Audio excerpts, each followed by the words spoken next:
Okay. Purihin po ang Panginoon mga kapatid. Tayo po ay magsisimula na po sa panibagong aklat sa bagong tipan as nalalapit na po tayo sa pag-aaral po natin of the Book of Revelation. Tayo po ay papasok muna sa Book of Jude. Now, as with any book of the Bible na tinatalakay po natin, hindi ho natin muna pinag-aaralan verse by verse yung mga panibagong aklat na ating pinapasukan. Kundi pinag-aaralan muna po natin yung tinatawag na prolegomena or introduction ng bawat aklat. Kapag sinabi po introduction ng bawat aklat, what we mean by this is, bago po tayo pumasok sa anumang aklat ng bagong tipan o kahit lumang tipan, I believe it is essential, napaka-importante po talaga na pinag-aaralan po natin kung ano po yung papasukan po natin na aral o aklat. Halimbawa, as you see on the whiteboard, bahagi po dito yung tinatawag na authorship. Bahagi po dito yung petsa. At bahagi na rin po dito kung sino po ang kausap ng mga may akda ng Biblia. And most importantly, ano po yung layunin kung bakit po naisulat ito. Dahil kapag mali po ang ating pangunawa sa anumang aklat po ng Biblia, dahil na rin po hindi natin maaari alam kung ano po yung layunin kung bakit po naisulat ang mga aklat. Posible na tayo po ay magkamali sa ating pananaw sa isang aklat, lalo na ang contribution po nito sa buong kanon o buong kasulatan. Sa gayon, it's very important that we get into the introduction of the book of Jude. So that being said, simulan po natin with authorship. Sino po ba ang may akda ng book of Jude? Ngayon, kung masasama niyo po dito sa Kapitulo 1, talatang 1, kitang-kita ho natin kung ano po ang nakasulat ho dito. Sabi po ng Biblia, mula kay Judas na alipin ni Hesukristo at kapatid ni Santiago. Mahal kong mga pinili ng Diyos, Ama, na maging Kanya na minamahal niya at iniingatan ni Hesukristo.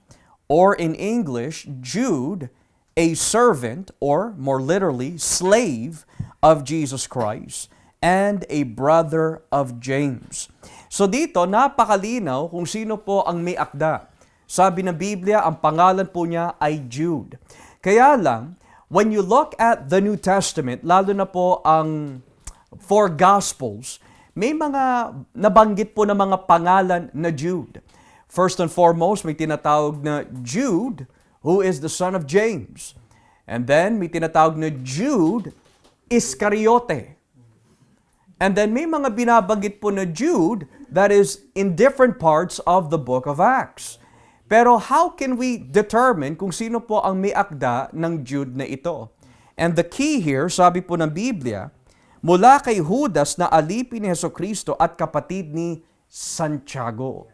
Now, it is quite important that when we look at authorship, in critical scholarship, kapag sinabi critical scholarship, ito po yung mga ilang eskolar na hindi nila tinatanggap na ang Biblia po ay kinasihan ng Diyos.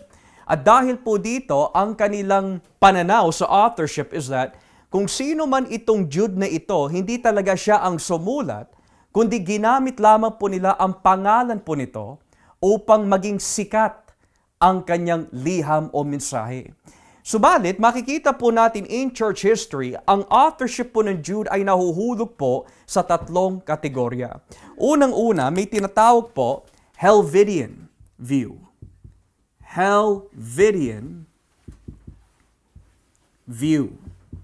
Okay? Kapag sinabi po Helvidian view, sa gaytong klaseng pananaw, it simply means that si Jude ay anak ni Maria at ni Jose. Okay? Anak. Anak siya ni Jose at Maria. Okay? So that means biologically, nanggaling po siya sa binhi po ni Jose at ni Maria after maipanganak si Hesukristo. Okay? After. And then, may tinatawag po, a second view, na kung tawagin po minsan, Epiphanian view. At ano po ang ibig sabihin ng Epiphanian view? according to this view, ang ibig sabihin po ng Epiphanian is that totoo, anak po si Jude ni Jose. Kaya lang hindi kay Maria, sa iba. Okay? In other words, bago po dumating si Maria, may karelasyon na po si Jose na ibang babae at ang naging bunga po ng kanilang relasyon bago niya nakilala si Maria ay si Jude. Okay? So in other words, anak ni Jose sa ibang babae. Okay? Epiphanian view. Okay? And then lastly, may tinatawag Hieronymian view. Kapag sinabi po Hieronymian view, this means that si Jude, hindi siya talaga anak ni Jose o ni Maria, hindi niya kapatid si Santiago, kundi pinsan. Magpinsan lang sila. Okay? So yung ibig sabihin po nito, nung sinabi po ng Biblia mula kay Judas na alipin ni Hesukristo at kapatid ni Santiago, yung salitang kapatid sa gaytong klaseng pananaw, hindi kapatid as in magkadugo o nanggaling po sila sa iisang magulang, kundi magpinsan lamang sila. Okay? So syempre, ngayon, kapag yung mga gaytong klaseng pananaw ay lumilitaw, syempre ang autoridad po natin, hindi tradisyon, kundi Biblia. So ngayon, hihimayin po natin, alin sa tatlong ito ang masasabi po natin mas biblical. So, Epiphanian view, for sure, malabo ito. Okay? Tanggalin na ho natin yan. Kasi walang binabagit sa Biblia na nagkaroon ng ibang babae, si Jose. Pero, these two views is plausible. Okay? Bakit po plausible? Dahil ang ina-argue po ng gaytong klaseng pananaw is this. Sa wikang Griego, nung sinabi po ng salita ng Diyos, ang kapatid ni Santiago, yung salitang kapatid sa original is the word adelphos. At ang ibig sabihin po ng salitang adelphos means kapatid, relative, okay? So minsan, ang iniisip po ng iba, magpinsan sila. Matter of fact, mga kapatid, the Roman Catholic Church, marami sa kanila, ito ang pinanghahawakan nila. Alam niyo po bakit? Dahil kapag ito ang pinanghawakan po nila, hindi na berhen si Maria. Okay? So, marami po sa ating mga Roman Catholic friends, they believe that adelphos, o yung ginamit po na kapatid sa ating wikang Tagalog, means pinsan and not necessarily brother. Dahil sabi ko nga ho sa inyo, kapag ito ang pinanghawakan po nila, hindi na po magpapatuloy ang kanilang doktrina of Mary's perpetual virginity. Okay? So ngayon, tignan po natin sa Biblia kung ano po ang mas biblikal na pananaw. Simulan po natin dito mga kapatid sa aklat ng Marcos, Kapitulo 6. The Gospel of Mark, chapter 6. Mark chapter 6.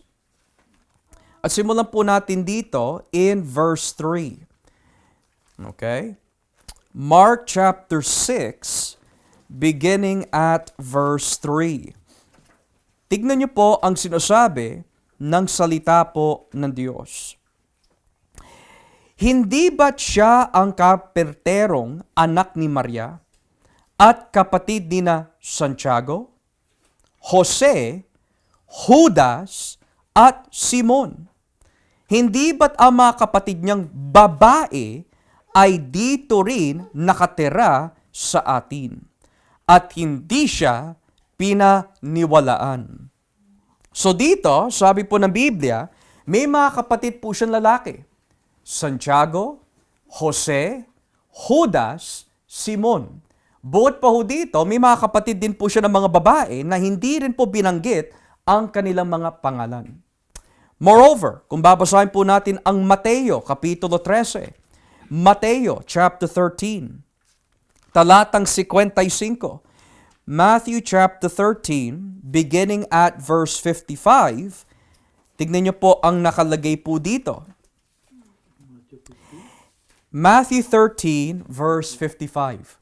Sabi po ng Biblia, hindi ba't anak siya ng karpintero? Hindi ba't si Maria ang kanyang ina? At ang mga kapatid niya ay sina Santiago, Jose, Simon, at Judas. Hindi ba't ang lahat ng kapatid niyang babae ay dito rin nakatira sa atin? Saan niya nakuha ang ganyang kakayahan? So mula po sa impormasyon na matutuklasan po natin sa Bagong Tipan, malabo that kapag ginamit po yung salitang ina at kapatid, hindi ito nangangahulugan pinsan ang magiging kahulugan po niyan, kundi magkapatid po talaga. And we see the order. Sino po ang nakatanda? Si Santiago. Ang sumunod si Jose. Ang sumunod ay si Judas at Simon, o Simon at minsan si Judas, depende po on the gospel that we are reading. At dahil po dito, marami po ang nagsasabi, dahil si Santiago po ang mas nakakatanda dahil siya yung una na banggit, maaari itong si Jude bilang kapatid po ni Santiago, na kapatid din po ni Jesucristo sa laman, siya po ay isa sa mga nakabatang kapatid ni Jesus. So, kung siya po ay bunso sa mga makakapatid, then this teaches us that Jude was one of the brothers of Christ sa laman. Okay? Santiago, siya po yung sumulat ng aklat ng Santiago. And Jude, mga kapatid ni Jesucristo po yan sa laman. Moreover, bago po natin himayin po yung mga ibang bagay, ano po ba ang rason po kung bakit po ang kanyang pangalan ay Jude? Bukod pa ho sa yun na ibinigay sa kanya na pangalan. Well, it's interesting because sa original, lagay ko lang po dito, Greek, ang kanyang original na pangalan ay Judas. Okay? Dahil walang J sa Greek vocabulary, I or iota ang ginamit po dito. Subalit, pagdating po sa wikang Hebreo, ang kanyang pangalan is Judah. Okay? So Jude is really Judah. Okay? Judah. And what is fascinating is, dahil Judah ang kanyang pangalan at ang kapatid niya ay si Jesucristo, at parehas po sila nagmula sa angkan nino ni Judah, it is quite interesting na ganyan po yung kanilang relationship. So that being said, authorship is very clear that ang sumulat po nito ay walang iba kundi si Jude na kapatid ni Jesucristo sa laman. Okay? Tatandaan ho natin yan. Hindi po si Judas Iscariote dahil namatay na ho siya bago po ito na isulat. Most interestingly is that yung kasaysayan po ni Jude at ni Santiago, ayon po sa mga nabasa po natin kanina, hindi po sila nagsimula bilang mga mananampalataya. Matter of fact, yung binasa po natin kanina sa Mateo 13 at sa Marcos chapter 6, yung mga binasa po natin kanina, yun po ay mga teksto na nagtuturo sa atin that sila ay isa sa mga maraming mga tao na humahad lang kay Jesucristo sa kanyang ministeryo noon. Hindi ho sila naniniwala kay Jesus bilang Mesiyas. Pero it wasn't until, mga kapatid, nung nabuhay muli ang ating Panginoon, doon lang po sila sumampalataya sa Panginoong Jesucristo. Na saan po natin mababasa that nagpakita ang Panginoon sa kanyang mga alagad. Basahin nga po natin dito sa aklat ng unang Korinto, kapitulo 15. 1 Corinthians chapter 15. Unang Korinto 15. At simulan po natin dito sa talatang 3. 1 Corinthians 15, beginning at verse 3. Tignan niyo po ang nakalagay. Sapagkat ibinigay ko sa inyo ang pinakamahalagang aral na binigay sa akin, na si Kristo'y namatay upang iligtas tayo sa ating mga kasalanan, ayon sa kasulatan.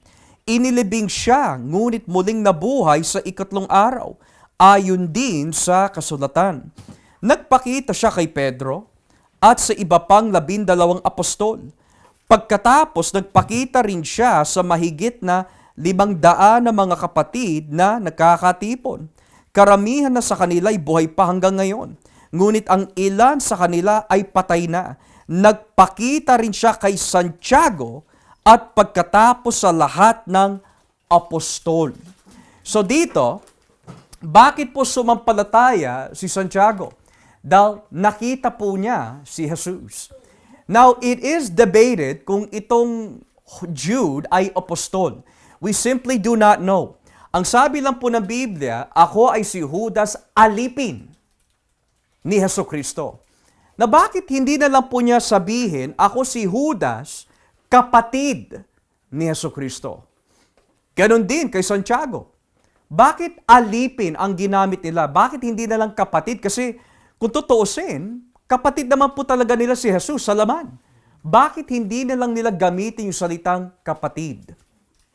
Bakit kailangan alipin ni Jesucristo? Here's the reason why. Because of humility. Ayaw po nila na maitoon ang pansin sa kanilang posisyon sa ating Panginoon Jesucristo, kundi sa kanilang conviction, nais po nila ipaalam, bagamat mataas ang kanilang tungkulin, bagamat kapatid namin si Jesus sa laman, alipin pa rin namin o alipin pa rin kami ng Panginoong Jesucristo. Kasi kung sasabihin nila, kapatid ko si Jesus, mataas na nga ang kanilang posisyon eh. There's no need to say that. They weren't concerned about their position. They were not concerned about their rank. What they were more concerned about is the church at sila po ay mga alipin ni Jesus para sa kanyang iglesia. Okay? So now that we understand, I pray and hope na naging klaro na ho sa atin, Jude is not Judas Iscariot, kundi Jude is the slave of Christ, kapatid po ni Jesucristo. Jude, slave and brother. Okay? Of James. And syempre, yung James na binabanggit po dito ay walang iba kundi si Santiago, yung kapatid ng ating Panginoong Jesucristo. Now, when we move to date, as what we have discussed before, ang Book of Jude, tsaka po ang aklat ng Ikalawang Pedro, honestly, kung titignan po natin ang data, hindi sila nakakalayo sa kanilang katuruan. Kung natatandaan po natin, ang 2 Peter, ano po ang issue ho doon? Well, ang issue sa 2 Peter, may mga tao ho na hindi naniniwala na si Jesus ay babalik at hindi rin sila naniniwala na magkakaroon po ng, we could say, great judgment sa lahat ng namumuhay sa kasamaan. Well, yan din ang naging problema at issue sa Book of Jude. Kaya makikita ho natin that in our last studies, we don't know kung sino ang humugot po kanino, pero what we can see is, may mga binabanggit po si 2 Peter na binabanggit din po ni Jude. At meron po mga bagay na binabanggit po si Jude na hindi na po binanggit ni 2 Peter, kundi may mga ilang bagay lang po siya na hinugot pero hindi po lahat. So this shows us that kung ang 2 Peter ay naisulat, let's say, somewhere between 64 and 65 AD, okay, maaari ang petsa po ng Jude may have been somewhere along the lines of 63 to 68. We simply do not know. Pero most commentators agree that this is a very safe ballpark para po sa petsa ng Jude. Kasi, ito po ang dahilan. Kung ang Jude ang nauna na isulat, then most likely, dito humuhugot si Pedro. Ngayon, kung si Pedro po ay namatay ng mga 64 to 65 AD, then this teaches us, yung pinaghugutan po niya na aral has to be much earlier. Kaya 63 ang nilagay po ng iba. Subalit, may mga iba naman, dahil hindi nga ho natin alam kung sino ho ang humiram kanino, kung mas nauna naman ang Jude, o mas nahuli ang Jude, at si Jude ang humugot kay Pedro, this would put you further down the road around 65 to 68 AD. Okay? So yan po yung petsa. Is it essential to understand? Depende po kung ano yung pinag-aaralan po natin. But it gives us a good ballpark that ang Jude, one of the late letters in the New Testament, was written around this time frame. Now, the next question is, sino po ang kausap ni Jude? Sino po ang audience niya? Mga Hudyo po ba? Mga Hentil? Well, there are those who suggest that ang audience po ni Jude, this is just a suggestion, lalagay ko lang po dito, suggestion number 1, this was a circular letter. Okay? Bakit po siya tinawag circular letter? Ipapaliwanag ko po in a bit. Pero ang Jude, minsan kasama po ang Santiago, kasama po ang una, ikalawang Pedro, and the rest. Minsan ito po ay tinatawag na general or Catholic epistles or letters. Okay? Now, bakit po sila tinatawag na general or Catholic epistles? Kapag sinabi po epistles, liham, letters. Okay? Bakit general? Dahil karamihan po sa mga nasa ganitong klaseng kategorya, isinulat po ito sa karamihan. Hindi lang sa isang simbahan, kundi para sa lahat ng simbahan, universal, nung unang dantaon. Pero bakit po siya tinawag Catholic? Dahil ang ibig sabihin po na salitang Catholic is universal. Okay? So, sino po ang mga aklat na bahagi po dito? Again, James, bahagi po dyan. Jude, bahagi po dyan. 1st, 2nd Peter ay bahagi po dito. At marami pang mga aklat na masasabi po natin bahagi sa general and Catholic epistles. Pero, may problema. Kapag sinabi mo Catholic epistle or general epistle ang Jude, that means ito po ay isang liham na umiikot sa mga iglesia. Pero hindi yan ang nakikita natin sa Jude. Matter of fact, makikita po natin mamaya ang Jude, hindi siya nagbibigay ng anuman pahiwatig na ito'y umiikot sa mga ibang lugar. Halimbawa, kung babalikan po natin ang Book of Jude, tignan niyo po dito. Sabi po sa talatang 3, napakalinaw, Jude 1 verse 3, Mga minamahal, gustong-gusto ko sanang sumulat sa inyo tungkol sa kaligtasang natanggap natin. Pero naisip ko na mas kailan ko ngayong sumulat tungkol sa mga bagay na magpapalakas ng loob, ng iyong loob, upang manindigan sa mga aral ng ating pananampalataya. Ang mga aral na ito ay ipinakatiwala ng Diyos sa mga pinabanal niya at hindi dapat baguhin. So dito, notice the words, gusto kong sumulat sa inyo. That's personal. Pangalawa, tungkol sa mga bagay na magpapalakas ng iyong loob upang manindigan sa mga aral ng ating pananampalataya. So dito, yung teoridad na ito po ay isang liham na umiikot is medyo mahina sa ebidensya. Bakit po? Dahil kung ito po ay isang liham na umiikot pangkaramihan, hindi na sana nagsalita si Jude in a very personal way. Kasi very personal ang kanyang liham eh. Sabi niya, I'm writing to you. Well, sino yung you na binabanggit niya po dito? A very specific church. A specific group. A specific people. Hindi pangkalahatan. Hindi kagaya po ng Book of Ephesians, it's very clear na talagang yun ay umiikot, walang personal na binabanggit, kundi pangkalahatan po talaga. When it comes to Jude, it's not a personal or it's not a circular letter, kundi it is a personal letter. Bukod pa ho dito, we know it's a personal letter dahil may binanggit po siya patungkol sa mga banal na hapunan eh. Basahin po natin ang talatang 12, verse 12. Tignan niyo po. Ang mga taong ito'y nakakasira sa pagsalo-salo ninyo bilang magkakapatid sa Panginoon. Ang tanging habol nila ay kumain at uminom at hindi sila nahihiya sa ginagawa nila.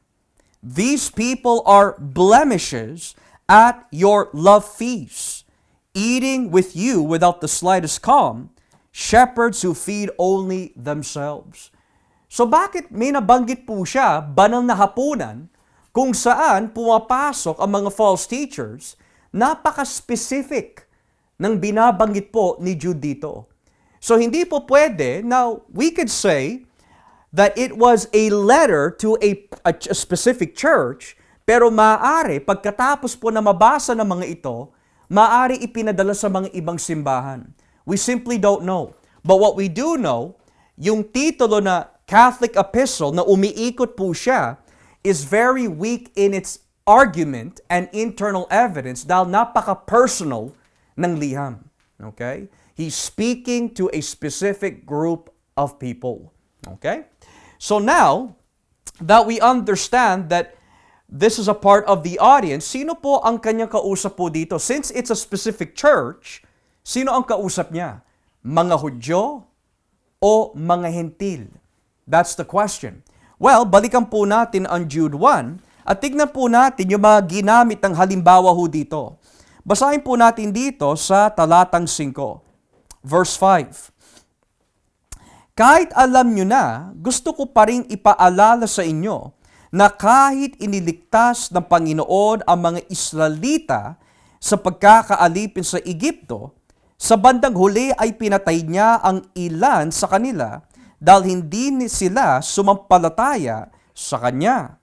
Verse 6, alalahanin nyo rin ang mga anghel na hindi na natili sa dati nilang kalagayan, kundi iniwan ang kanilang lugar. Ginapos ng Diyos ang mga iyon na mga kadenang hindi mapuputol at ikinulong sa napakadilim na lugar hanggang sa araw na hahatulan sila. Verse 7, at alalahanin nyo rin ang nangyari sa Sodom at Gomora at sa mga kalapit na bayan nila. Katulad ng mga anghel noon na iyon, gumawa sila ng lahat ng uri ng kalaswaan, pati na ng kahalayan sa hindi nila kauri. Pinarusahan sila ng walang hanggang apoy bilang babala sa lahat. So let's pause here for a moment. Now, in order to understand who is the audience, we need to first understand the type of teaching that Jude is instructing. Unang-una, gumamit po siya ng mga ilang halimbawa mula po sa Lumang Tipan. Unang-una, ginamit po niya ang mga Israelita sa Egypt. Well, nasan po yan? That's in Exodus. Di po ba? Pangalawa, ginamit po niya ang mga anghel na gumawa ng kalokohan na iniwan po nila ang kanilang tungkulin bilang mga anghel. Well, kung tama ang ganitong pananaw, ang binabanggit po nito is Genesis chapter 6. Okay? Pangatlo, ang ginamit po niya ay Sodom and Gomorrah. Okay? This is Genesis 18 and 19. So ngayon, hindi magtuturo si Jude or si Judas ng isang katuruan na hindi familiar ang kanyang audience. So halimbawa, kung magtuturo po si Brother Joshua ng isang bagay patungkol po, let's say, philosophy. Magbabanggit po ako ng mga ilang pananaw sa philosophy. Kung yung audience, hindi sila familiar sa philosophy, it wouldn't make sense. Pero the fact na nagtuturo po si Jude ng mga bagay na nagmumula sa Lumang Tipan, this gives us an awareness na maaari ang kausap po niya dito ay mga Hudyo. Mga Hudyo, mga Kristiyano na Hudyo, na alam po nila ang kanilang Lumang Tipan. So it's a Jewish audience. Pero hindi po natatapos diyan. Dahil hindi lang ang Biblia o ang kasulatan ang binabanggit po ni Jude dito. May mga binabanggit din po siya ng mga tradisyon sa panahon ng intertestamental period o kung tawaging Second Temple Judaism. Halimbawa, basahin po natin ang talata 9, verse 9. May mga hugot po siya na wala po sa Biblia. Verse 9, kahit na si Michael na pinuno ng mga anghel ay hindi nanlait ng ganoon, sapagkat nang makipagtalo siya sa diablo, kung sino sa kanila ang kukuha ng bangkay ni Moises, hindi siya nangahas umakusa ng may panlalait. Sa halip sinabi lang niya, sawayin ka ng Panginoon. Now let's pause here. Mga kapatid, marami ho sa atin, binasa niyo po ang buong Lumang Tipan. Pero may nabasa po ba kayo patungkol sa ganyang klaseng impormasyon sa Lumang Tipan? Wala. Kapag binasa ang Genesis, wala sa Genesis. Kapag binasa ang Exodus, wala sa Exodus. Kapag binasa po sa mga minor prophets, major prophets, wala rin ho doon. So ang tanong po dito, kung wala po yan sa Lumang Tipan, saan humugot si Jude patungkol na nag-away si Satanas at si Michael patungkol sa bangkay ni Moises? Well, there is something called the Apocrypha. Okay? At ang pinaghugutan po daw ni Jude dito is a book na kung tawagin, The Testament of Moses. Now, kapag sinabi po Apocrypha, it means the lost or hidden books. Now, bakit po siya tinawag Apocrypha? Kailan po ito naisulat? Kung natatandaan po natin in our last study, the last book of the Bible is Malachi, di po ba? Ang susunod po diyan is Matthew. Gayunpaman historically, bago po dumating ang Matthew, between Malachi and Matthew, may pagitan ng 400 years. May pagitan ho yan. Minsan, ito po ay tinatawag ng mga Kristiyano, the 400 years of silence. Pero yung termino na 400 years of silence, o kung tawagin po intertestamental period, kapag sinabi intertestamental period, it means ito po yung mga nangyari between the Old Testament and the New Testament. Kaya intertestamental. Ngayon, bakit po siya tinawag ho ganon? Dahil between Malachi and Matthew, 400 years po ang pagitan po ng dalawa, walang pahayag ang Diyos. Hindi nagsalita ang Diyos. Kaya pagpasok po natin sa aklat ng Mateo, kailan po nangusap ang Diyos? Pamagitan po ni John the Baptist. Okay? Pero before him, 400 years nakalipas, walang pahayag mula sa Diyos. So ngayon, bakit po importante na malaman po natin yan? Dahil ang lahat ng impormasyon na dapat po natin malaman kung ano po yung mga naganap in those 400 years, diyan po pasok ang Apocrypha. Okay?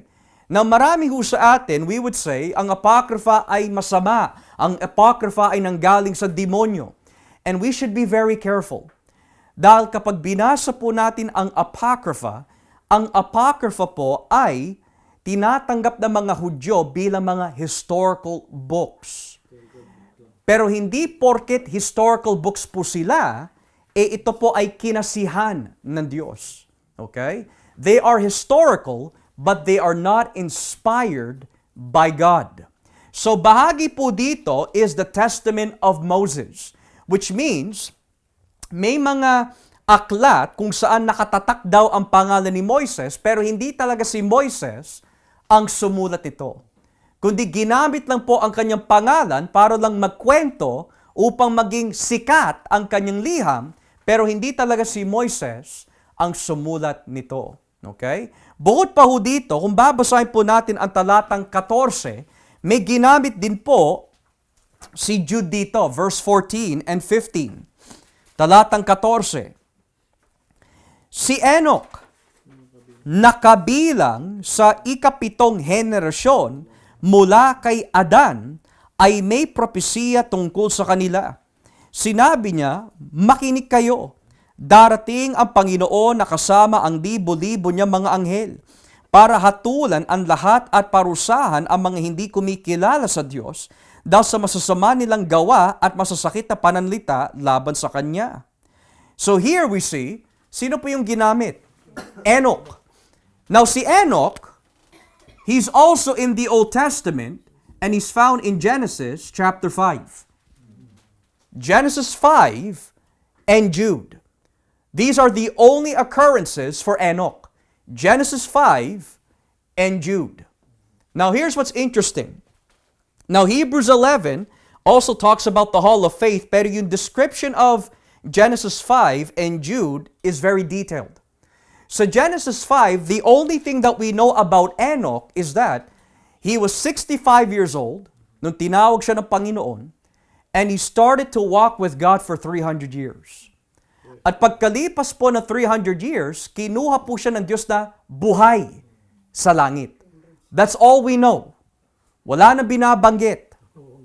Now, it's interesting dahil yung binanggit po ni Jude dito na nagpahayag daw si Enoch, kapag binasa ang Genesis 5, walang binabanggit na ganun.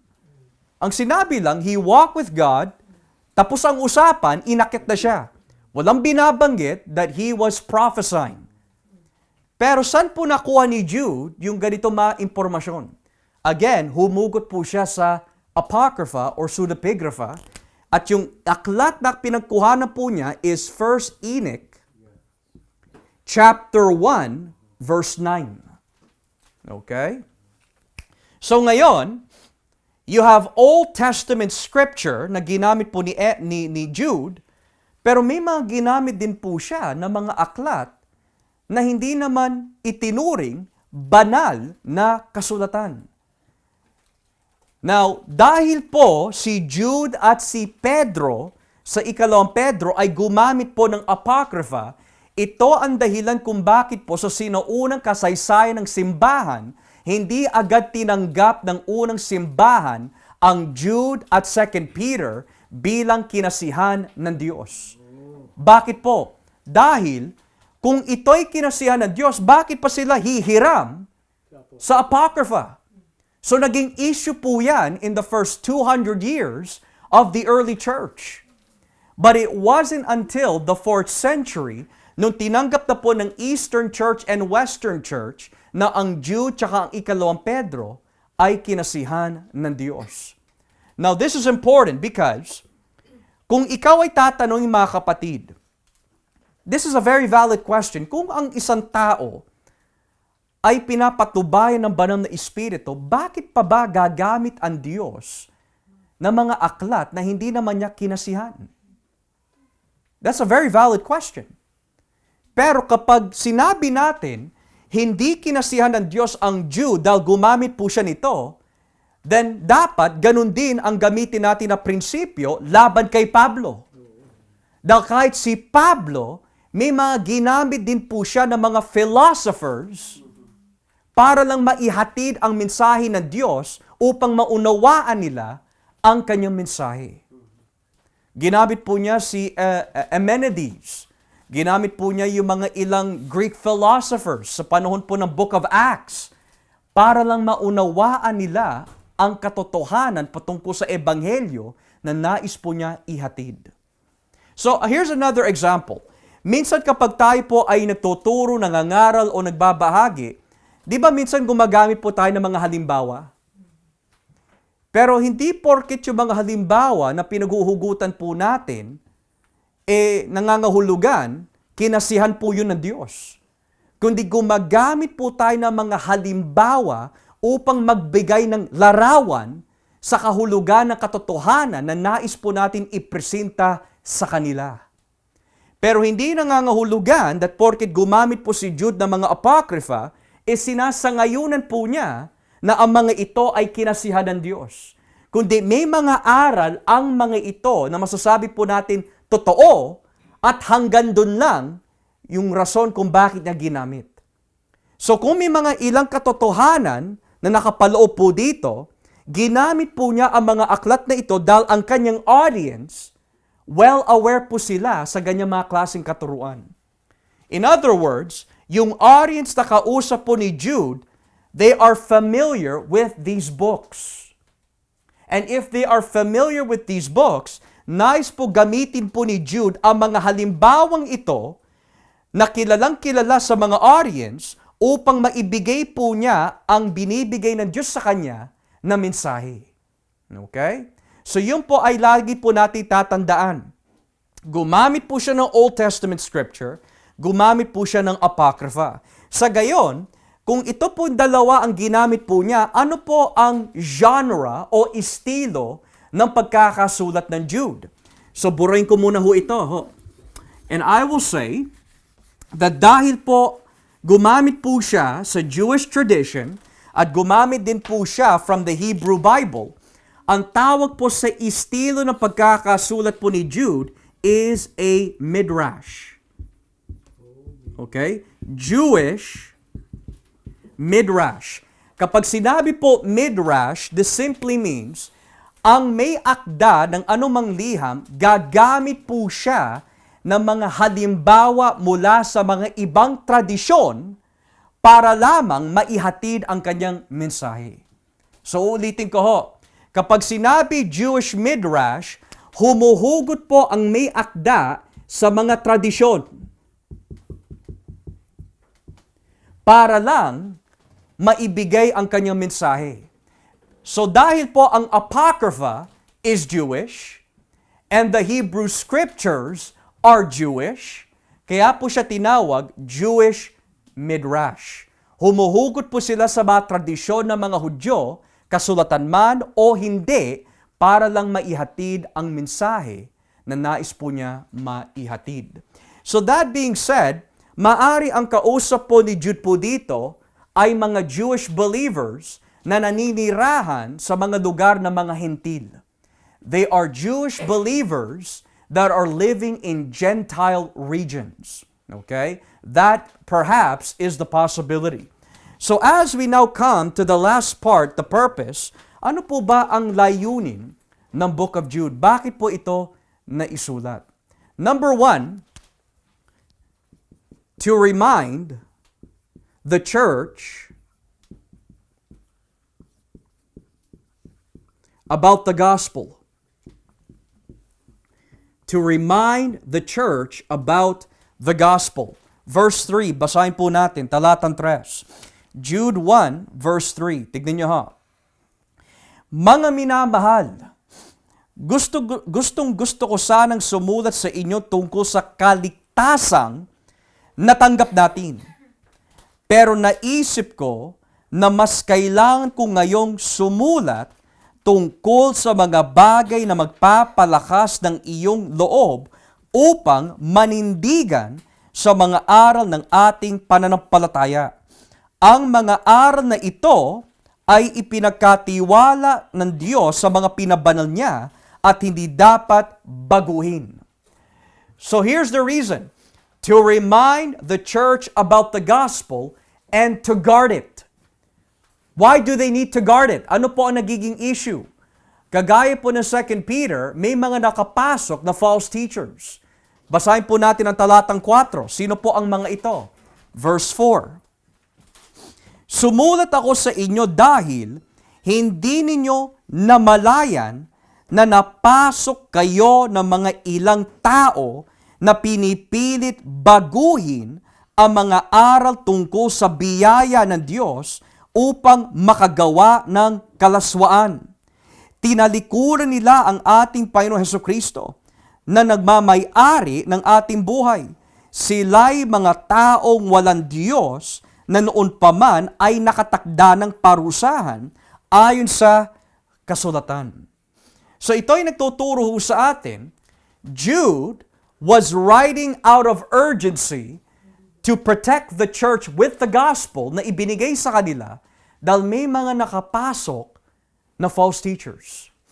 At ano po ang kanilang itinuturo? Kalaswaan, wala silang kinikilala otoridad, at nagtuturo po sila ng maling biyaya, a false view of grace.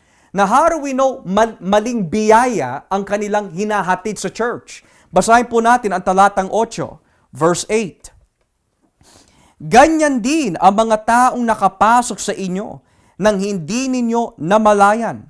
May mga pangitain sila na nag-uudyok sa kanila na gumawa ng kahalayan sa sarili nilang katawan.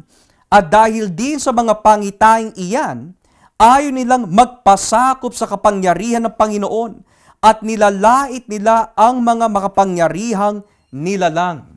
Now, this teaches us something. As I erase this for a moment, Notice what it says here. Wala silang kinikilalang otoridad. Pangalawa, sabi po ng Biblia, sila po ay nakapasok at may mga hatid na maling aral. Pero binanggit po dito yung salitang pangitain. Most commentators would suggest that dahil po sa pangitain na natatanggap ng mga ito, at yun ang kanilang pananaw sa kanilang pangitain, they are teaching a false grace. So most commentators would suggest that ang kalaban ni Jude po dito na nakakatanggap ng pangitain ay walang iba kundi ang mga charismatics. Mga charismatics. Now, syempre, may mga kapatid po tayo that are Pentecostal and charismatics. Pero hindi yan ang binabanggit po ni Jude dito. Ang binabanggit po ni Jude dito na charismatics, ito po yung mga tao na dumidepende masyado sa kanilang mga pangitain at sa maling pananaw ng biyaya ng Diyos, dahil na sa ilalim na po sila ng biyaya ng Diyos, wala na sila kinikilalang otoridad, hindi na sila namumuhay sa kautusan, at pwede na po nila gawin ang anumang bagay dahil nasa ilalim naman sila ng biyaya ng Diyos. At dahil po dito, tignan niyo po ang binanggit sa talatang 12. Basahin po natin ang verse 12. Verse 12. Ang mga taong ito'y nakasira sa pagsasasalo-salo ninyo bilang magkakapatid sa Panginoon. Ang tanging habol nila ay kumain at uminom, at hindi sila nahihiya sa ginagawa nila. Wala silang iniisip kundi ang kanilang sarili. Para silang mga ulap na tinatangay ng hangin pero wala naman dalang ulan. Para rin silang mga punong kahoy na walang bunga sa kapanahunan nito. Binunot pati ang ugat at talagang patay na. At kung paano nakikita ang bula na malalakas na alon sa dagat, nakikita rin ang mga gawa nilang kahiya-hiya. Para silang mga ligaw na bituin, itinakda sila ng Diyos para sa napakadilim na lugar at mananatili sila roon magpakailanman. And lastly, verse 16. Ang mga taong ito na sumasalungat sa katotohanan ay mareklamo, mapagpuna at ang tanging sinusunod ay ang masasamang hangarin nila. Mayabang sila sa kanilang pananalita at nililin lang nila ang mga tao para makuha ang gusto nila. So here, these charismatics are not to be viewed as the same charismatics sa ating panahon. But the charismatics back then, dahil po sa natatanggap nila pangitain, nagre-rely po sila masyado dito, sa gayon nagkaroon sila ng maling pananaw sa biyaya, maling pakikitungo sa mga tao sa loob ng church, at ang kanilang mga motibo ay masama. At dahil dito, sumulat po si Jude to tell them, mga kapatid, alalahanin ninyo ang natanggap ninyo na aral. Ingatan nyo yan. Kapag iningatan nyo yan, yan ang mag-iingat sa inyo at sa iyong kaligtasan. Bakit niya kailangan sabihin yun? Dahil ang maling pananaw sa biyaya ng Diyos, pwede ho mapahamak ang ating kaluluwa. Kapag mali ang ating pananaw sa biyaya ng Diyos, nang ibig sabihin, nasa biyaya naman ako hindi ko na kailangang sundin pa ang utos ng Diyos. Hindi ko na kailangang sundin pa si Jesucristo. Wala na ako kinikilala otoridad dahil nasa ilalim ako ng biyaya ng Diyos. Ang ganong klaseng paniniwala ay nakakapahamak ng ating kaluluwa. Pero dahil po mahal ng Panginoon ang kanyang mga pinabanal, ito ang sabi po ni Jude sa verse 17. Verse 17, ngunit, lagi ninyong tandaan, mga minamahal, ang sinabi ng mga apostol ni Jesucristo na ating Panginoon. Sinabi nila, sa mga huling araw, darating ang mga taong mapanlait na ang tanging sinusunod ay ang masasama nilang hangarin. Sila ang mga taong gumagawa ng paraan upang masira ang pagkakaisa ninyo. Makamundo sila, at wala sa kanila ang banal na espiritu. Ngunit ang mga minamahal, magpakatatag kayo sa iyong banal na pananampalataya. Lagi kayong manalangin sa tulong ng banal na Espiritu. Manatili kayo sa pag-ibig ng Diyos habang hinihintay ninyo ang buhay na walang hanggan na ibibigay ng ating Panginoon Hesukristo dahil sa awa niya sa atin. Maawa kayo sa mga nag-aalinlangan. Tulungan ninyo ang iba na magligtas sa kaparusahan, na para bang nagliligtas kayo ng isang bagay na masusunog na. Maawa kayo kahit sa mga taong napakasama, pero mag-ingat kayo sa masasama nilang gawa. Kasuklaman ninyo kahit na ang damit nilang nadumihan ng kasamaan nila. At ngayon, purihin natin ang Diyos. Siya na makapag-iingat sa inyo upang hindi kayo magkasala at makakapagpadala sa inyo sa kanyang harapan ng walang kapintasan at may lubos na kagalakan. Siya lang ang Diyos at ating tagapagligtas pamagitan ng ating Panginoon Jesucristo. Sa Kanya ang kapurihan, karangalan, kadakilaan at kapangyarihan, mula pa noong una hanggang ngayon at magpakailanman. Amen. Sa makatuwid, ano po ang layunin po ng Book of Jude? To protect the church from a false gospel. A false gospel na nagtuturo, you can live however you want to live dahil nasa ilalim kayo ng biyaya ng Diyos. Pero sabi po ni Jude, dapat maawa tayo sa mga ganyang klaseng tao. If possible, maawa tayo sa kanila and let us try to save them from the fire that is to come. Because mali ang kanilang pananaw sa Ebanghelyo. So ngayon, ano po yung mga halimbawa na ginamit niya? Kapag ang mga ito ay hindi nagbago, kagaya ng lumang tipan na kasulatan, kagaya ng Sodom at Gomorrah, kagaya ng Egypt, kagaya ng mga anghel na tumiwalag, meron silang kahihinatnan. At sa inyong lahat na nakakaintindi ng mga apocryphal books, kagaya ng Enoch, kagaya ng Testament ni Moises, hindi mo ba natatandaan that yung mga nadinanas na mga false teachers na ito ay nagdulot po ng kapahamakan sa kanila? In other words, Jude wants to teach them a false gospel leads to eternal judgment. A false gospel leads into eternal judgment. Therefore, mga kapatid, what can we learn from this? Kahit anong edad ho natin, kahit kaano po tayo katagal sa ministeryo, hindi dapat natin bitawan o isantabi ang ating pag-aaral at ang ating pagtitiwala sa Ebanghelyo ng ating Panginoon Jesucristo. Huwag ho natin sasabihin, alam ko na ang Ebanghelyo, kundi pag-aralan pa ho natin. Alamin pa ho natin dahil ang Ebanghelyo ay hindi lamang namatay si Kristo sa krus, kundi napakalawak ho nito. It involves our justification. It involves our sanctification. It involves our future destiny, the new heaven, new earth. At kapag ang ating paniniwala sa Ebanghelyo ay mali, diyan po apasok ang katamaran. Diyan po apasok ang pagpasakop sa laman. Diyan po apasok ang mga prioridad sa mundo na ayaw natin isang tabi at mas inuuna ho natin yung kaysa kay Kristo. Kapag ang Ebanghelyo ay kinalimutan ho natin, kapag ang Ebanghelyo ay masyado po natin binabawan, wala mga kapatid. Kagaya po ng mga false teachers, magkakaroon din po tayo ng maling pananaw sa biyaya po ng Diyos. That's why the book of Jude is so important. Maiksi lamang po siya, pero marami ho siyang aral na naibibigay po sa iglesia. So that being said, let us hold on to the gospel of Christ until the very end. And let the words of Christ penetrate our hearts upang tayo po ay manatili lalo sa Kanya. So ngayon po, nais ko po buksan ang ating Q&A sa mga kapatiran, Brother Joel. Meron pa bang isa bang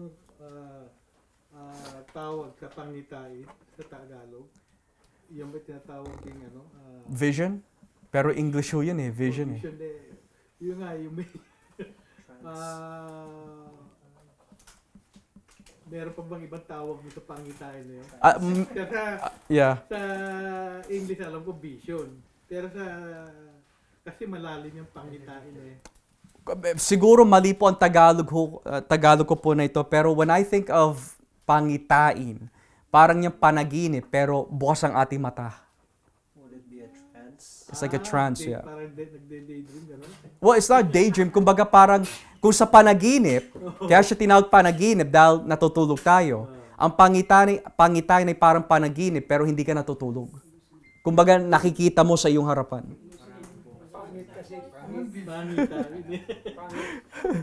Pero sa mga kapatiran, pwede nyo po sagutin yung tanong ni Brother Joel. Ano po ba ang ibang Tagalog para sa pangitain? Marami po siyang nakikita. Pangitain, marami siyang nakikita. Hallucinate, Pastor. Hallucinate? Parang nahihilo? Illusion? Illusion?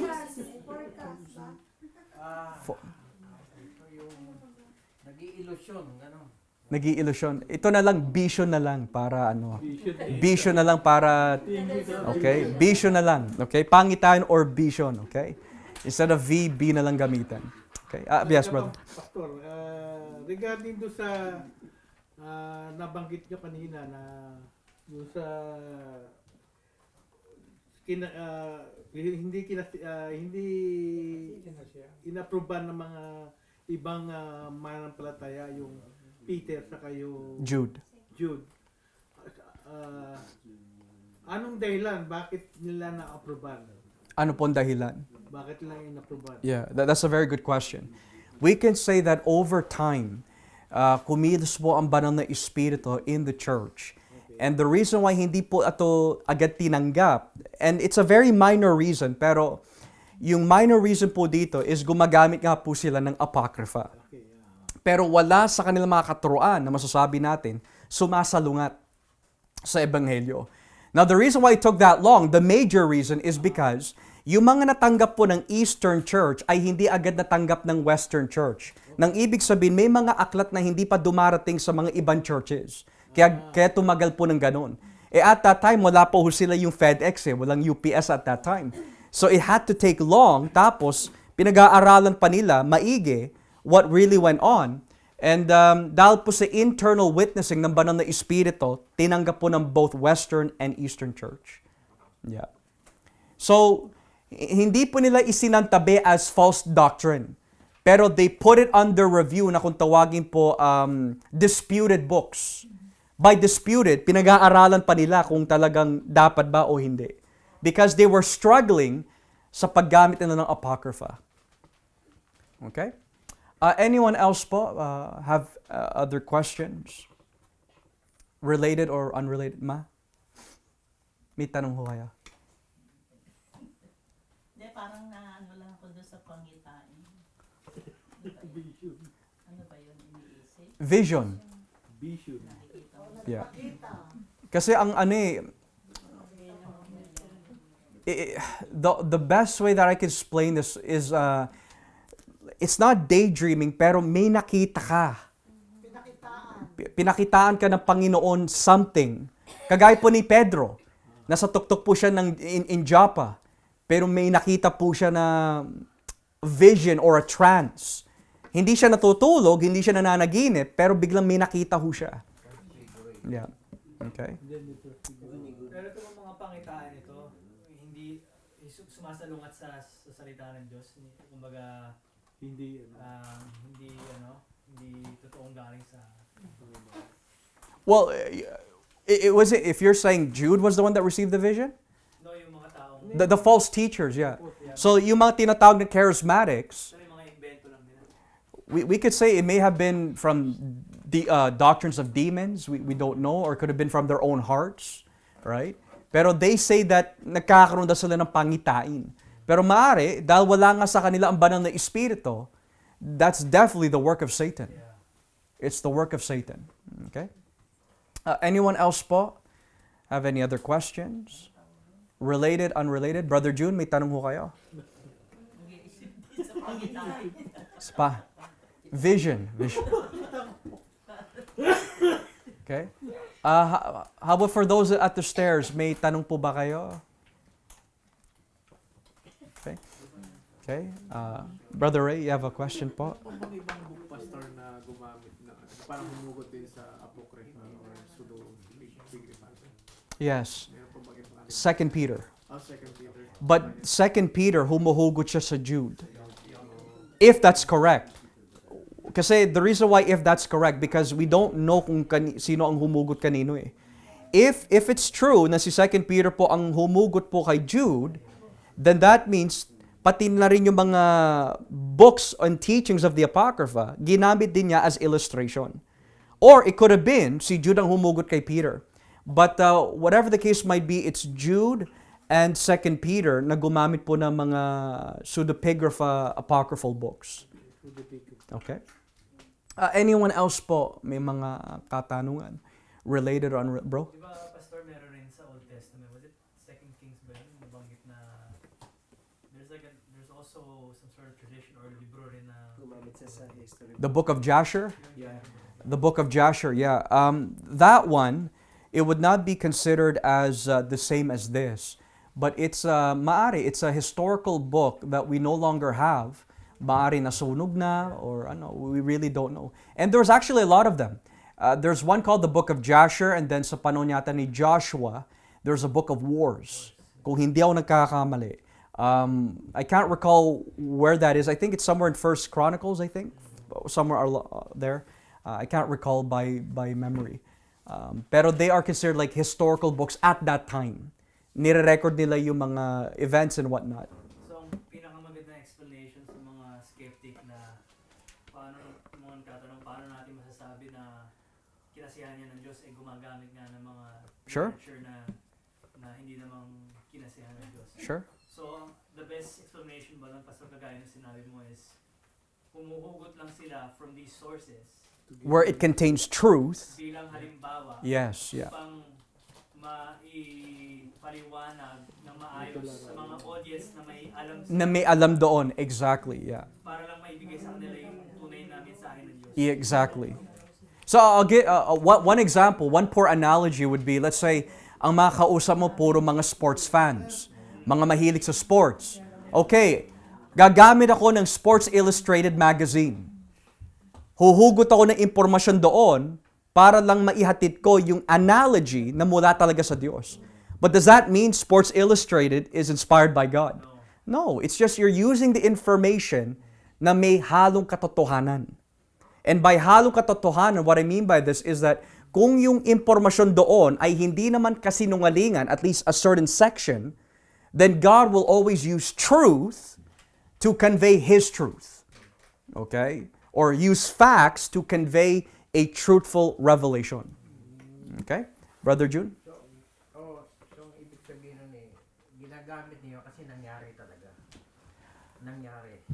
History. Nangyari talaga. I would say that there are facts in the sense that kasi yung pinaghugutan kasi po ni Jude, lalo na po doon sa Enoch, it's talking about judgment. Now, we do see that sinabi po ni Jude, Enoch prophesied. Now, it could be debated what that means. Either, sinasang-ayunan talaga ni Jude na nag-prophesy talaga si Enoch, or, dahil yun ang nakasulat sa unang Enoch na nag-prophesy si Enoch.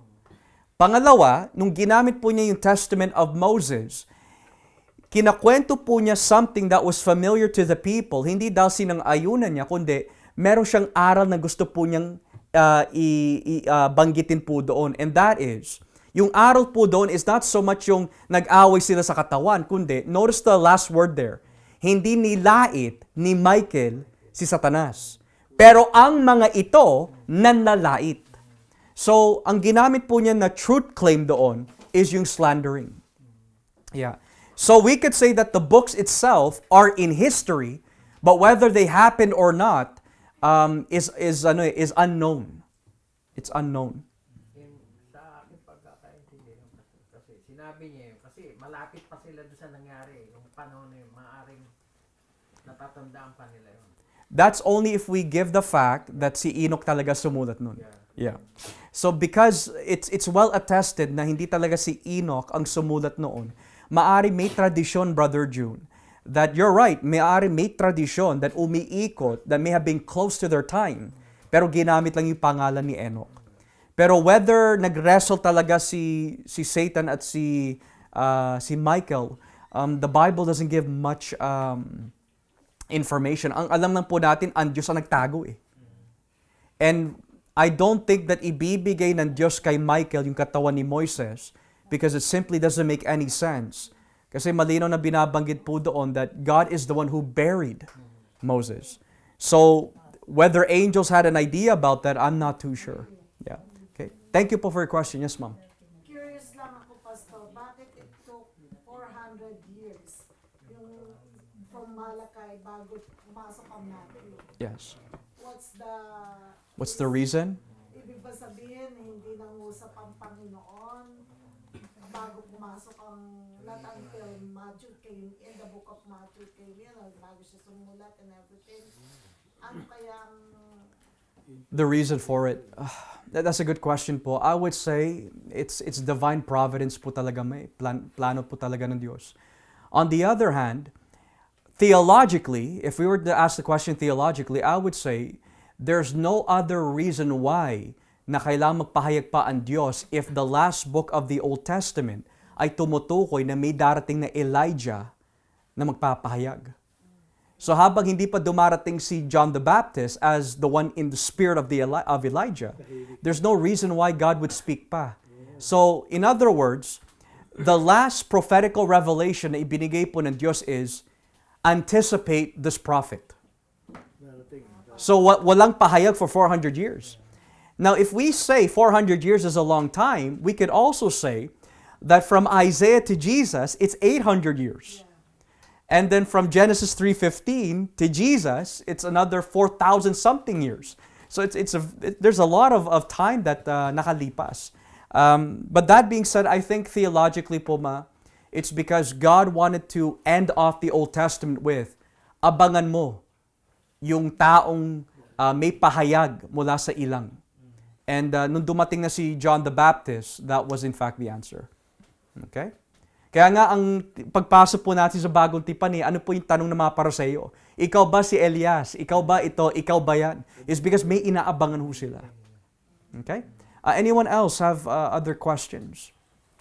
Related or unrelated sa ating mga napag-aralan? Okay? Yes, Brother June. Sa Mark 4:26 pa, medyo na ako pa. Ibig ba sabihin nagbinigay mo yung salita pero ang Diyos na lang magpapatubo o magbubukas ng isipan ng tao, yung ba ibig sabihin?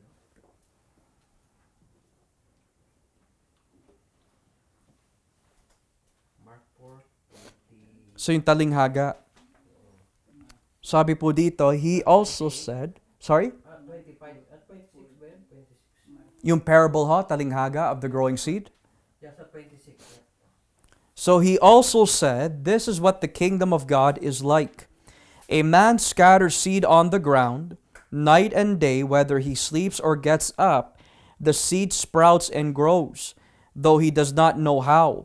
All by itself, the soil produces grain, first the stalk, then the head, then the full kernel in the head. As soon as the grain is ripe, he puts the sickle to it because the harvest has come. Yeah, so we could say that the kingdom of God, yun ang ano dito, yun ang main emphasis po, the kingdom of God. So ang kaharian po ng Diyos ay hinalitulad po to rapid growth na hindi maunawa ng mga tao why it's growing the way it is. I would say that rapid growth is the work of the gospel through the kingdom. It's the work of the gospel. I don't see any other reason why it wouldn't be the gospel. I think it's a reference to the gospel. Yeah. Ibig sabihin na binigay mo, ang Diyos na ang bahala sa kanya. Yeah, so in other words, kasi in Matthew 13, may kahawig ho ito eh. It refers to a small seed na naging malaking puno. It became so big, it had rapid growth. So it's a reference also to the gospel that will reach who it needs to be reached. Kaya lumago ang kaharian ng Diyos. Yeah, pero it does mention here in verse 29, at kapag hinog na, inaani ito ng may-ari dahil panahon na para anihin. So it goes to show that the kingdom of God, when it reaches its culmination, dahil po sa effect ng gospel, ang sino man tumanggap po doon aanihin. But it could also refer if I'm not mistaken, dahil po sa kahawig po nito sa mga ibang talinghaga, minsan ang pag-aani can also refer to judgment. But here, it seems to me that yung mga tumanggap ng ebanghelyo, yun ang kukunin. So, that's my understanding of that passage. Okay? Anyone else po? Have any other questions? Bago po tayo magtapos. Sino yun? Sister Jen, yes. Ano lang po, kasasayan ko na kung makikita rin ba po ng mga unsaved ba ang heaven and earth from their, From hell? From lake of fire? Yeah, that's a very good question. Well, I'll give you one view that people suggest. Isaiah 66, kung babasahin po natin. Isaiah 66. This is one view kung bakit may mga iba na ganyan po ang kanilang paniniwala. Isaiah 66, talatang 24, verse 24. So sabi po dito sa Isaiah 66, actually itaas po natin sa verse 22 para makuha po natin yung kabuuan. Isaiah 66 verse 22. Sinabi pa ng Panginoon kung papaanong ang bagong langit at ang bagong lupa na aking gagawin ay mananatili magpakailanman. Ang iyong lahi ay mananatili rin magpakailanman at hindi kayo makakalimutan. Verse 23. Sa bawat pasimula ng buwan at sa bawat araw ng pamamahinga, ang lahat ay sasamba sa akin. Verse 24.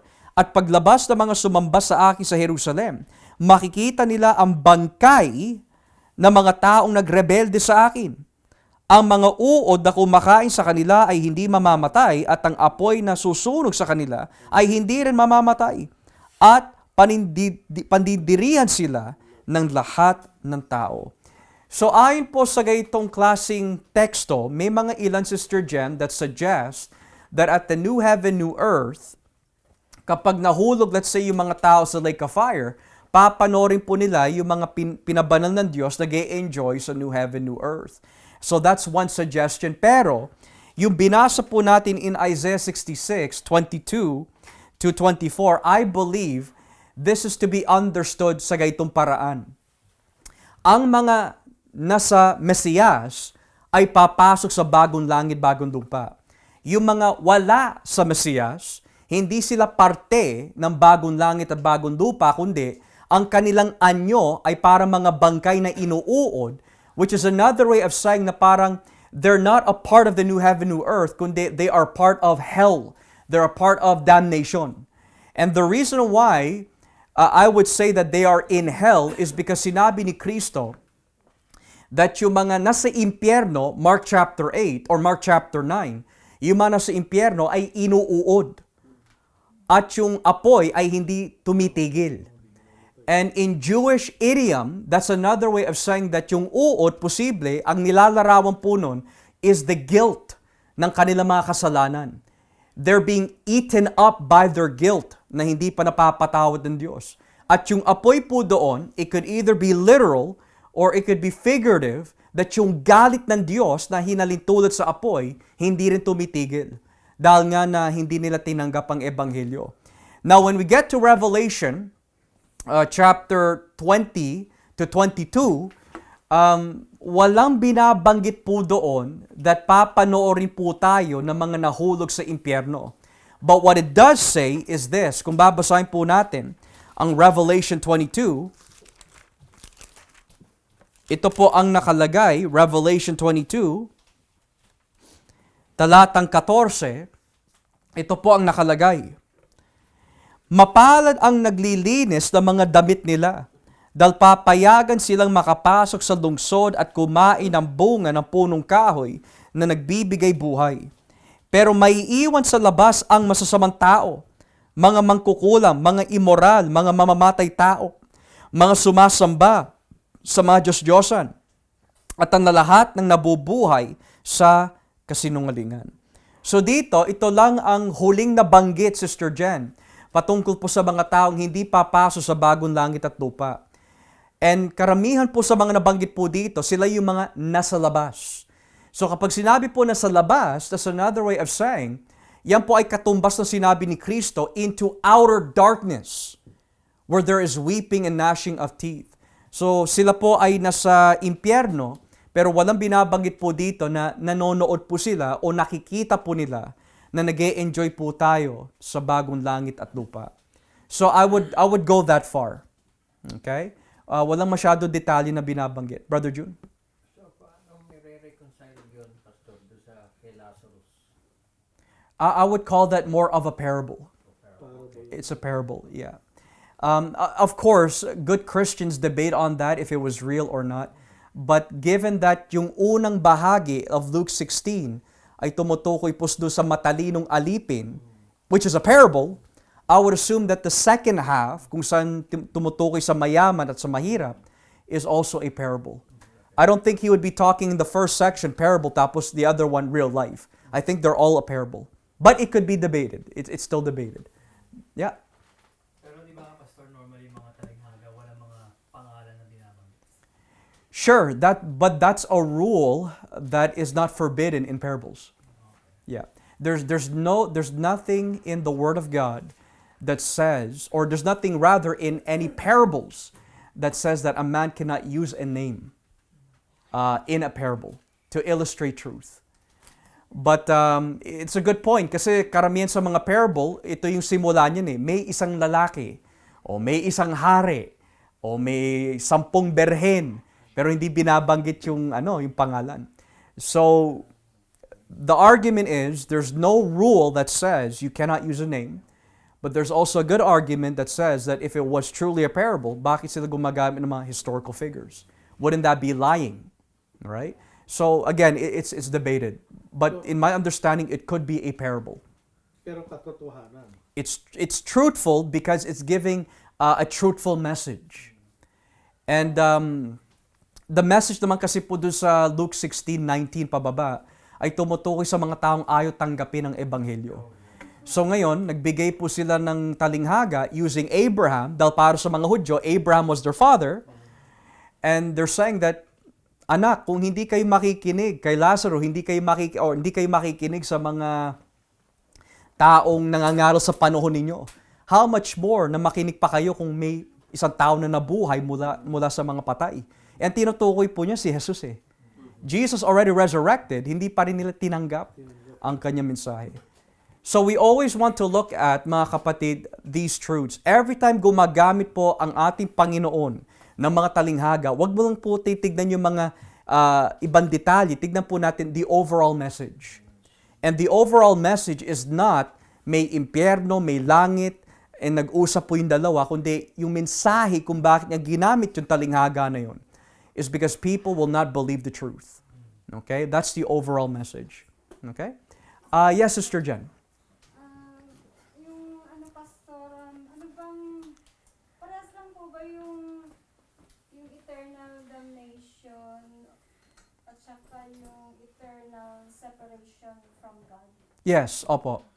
They're both the same.